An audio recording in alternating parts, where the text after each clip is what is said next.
My name is Brookie Madison, and I suffer from depression and anxiety.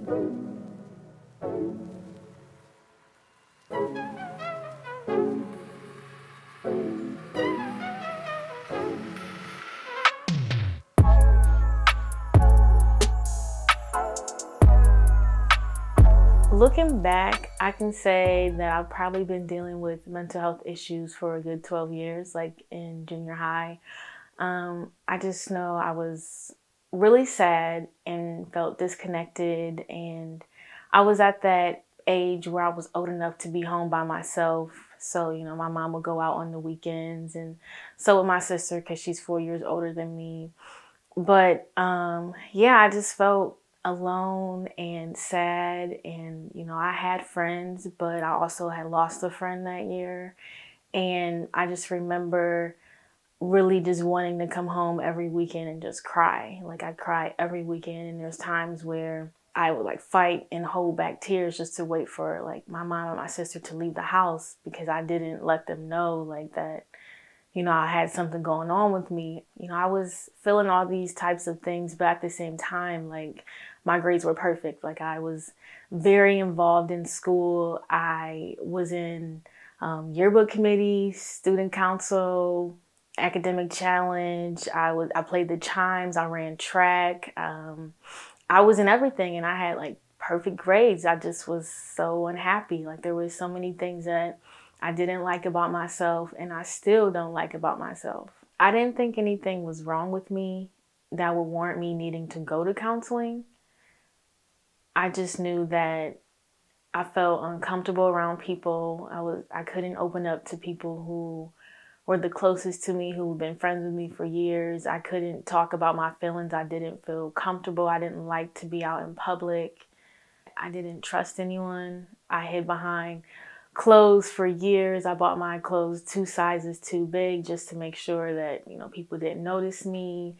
I wore hoodies all the time, and I really just focused on schooling because I didn't like attention. I didn't want to be noticed because I just didn't like anything about myself. Having a job where I didn't like what I did really killed my spirit, and the one person who made coming to work easier ended up leaving. So, I took that very personal. There was also a point in time where I had connected with a friend of mine, and I became very involved in his organization. And, I kind of just threw myself into that organization because it allowed me to do the things that I was passionate about, which was, taking pictures, making videos, creating content, and things like that. And I realized that I was burning myself out, and I didn't know how to stop because it was like this one thing that was really bringing me joy. I was negligent of myself. I was sick for 2 months, and I just was dealing with it. And I just got to a point where I didn't know how to stop because I didn't want to, but at the same time, I knew that I wasn't feeling like myself. I cope, and I still cope this way by writing. I remember in elementary, we had a class assignment where we had to write poems in a notebook, and I continued it. Like my poems were very sing-songy, and they were just very terrible, and words just really stuck to me. So I just continued to write. I wrote poems, I wrote stories, I wrote songs, expressing my thoughts and my emotions because I just felt like I could trust myself and I can trust my writing. I knew that I was really unhappy with myself and in my job because I just was really concerned with everyone else. Like I just kind of ignored how I felt, and I'd be on the phone probably from like the time I got off work until I was about to go to bed, just going down the list, calling all my friends on FaceTime, checking in, following up, making sure, they're taking the right classes, and, they're staying focused in school, they're studying, making sure that they're feeling all right. And it was just a bad habit to distract myself from what was really going on with me. When I'm sad, I really kind of go MIA. It's really hard for me to really like feel connected. Like I have to take myself and exit out the equation. Um, Sometimes I'll let my friends know, sometimes I won't. I'll just put my phone on do not disturb and just feel all of those things that I need to feel. Um, I just feel just shitty and worthless, and it comes randomly at times where I could just get done hanging out with friends, having a good time, laughing, and it's like I'm left alone with my thoughts. And distractions only work for so long. I can only binge watch a show for so long or play loud music for so long before I just feel like I'm like left alone in a room with the ugliest version of me ever, and I hate it. And I don't like being there, but sometimes it's hard to like get away from it. It's like you have this person who's following you around everywhere you go. And it's like, okay, you're happy, enjoy it, but I'm coming for you. But then, when you have these downtimes and these moments where you have a moment to yourself, or you can like just stop your brain and just be like, okay, I'm off work. Okay, I'm at home now. That's when it just hits you, and it's just like, damn, you not shit. You feel like nothing. You, what have you accomplished? Nothing.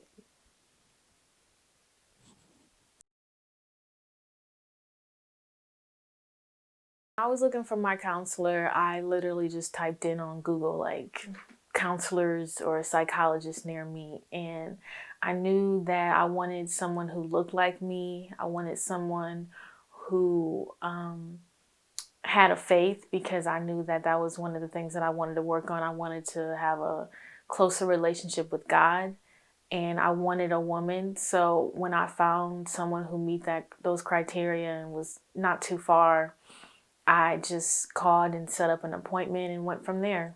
The counseling was very nerve wracking. It was something I did by myself. I remember just calling and checking with my insurance, making sure it was covered. But I was nervous and scared because I'd never been vulnerable and I never opened up to someone like that. And I always felt like I knew what was wrong with me, so it didn't make sense for me to go seek help and talk to someone else. And it's not even that like I didn't take the practice of psychology or counseling or anything like that serious. It was just that I always just felt like I could diagnose myself. I knew what was wrong with me. I knew myself better than anyone knew me.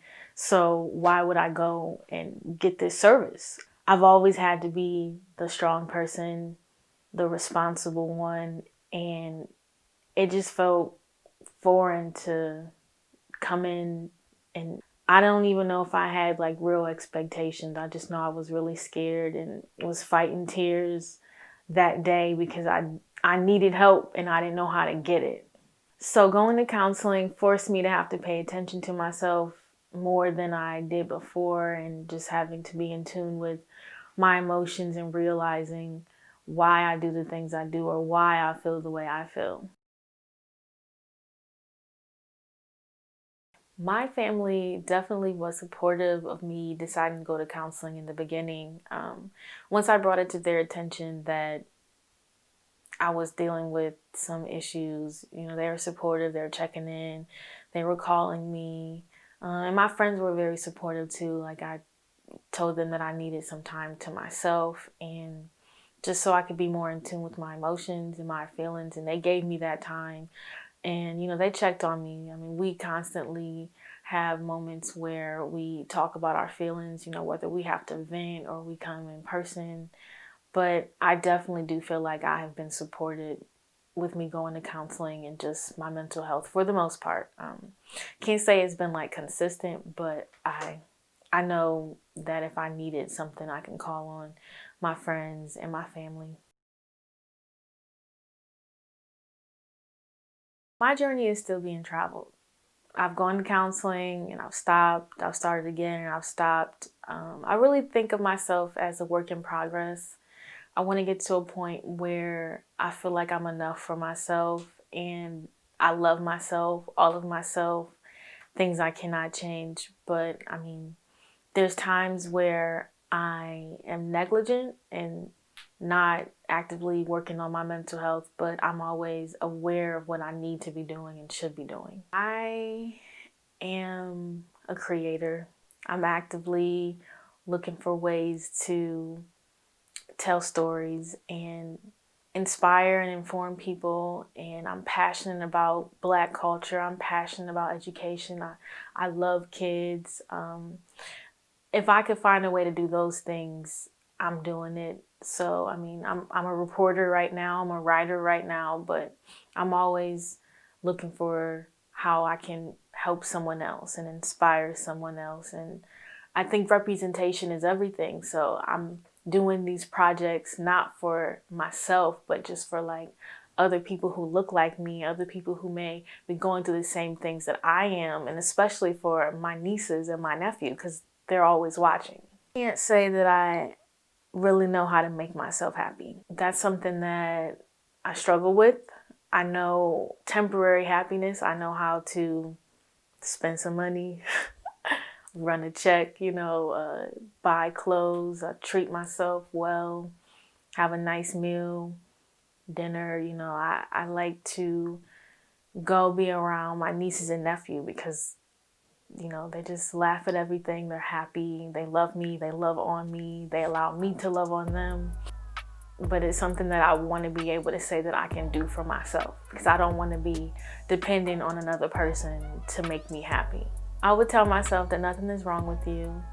It's okay to cry. It's okay to protect your heart and be guarded, but there are people that you can trust and let in. These men don't deserve you. You are enough. You are beautiful. You're worthy.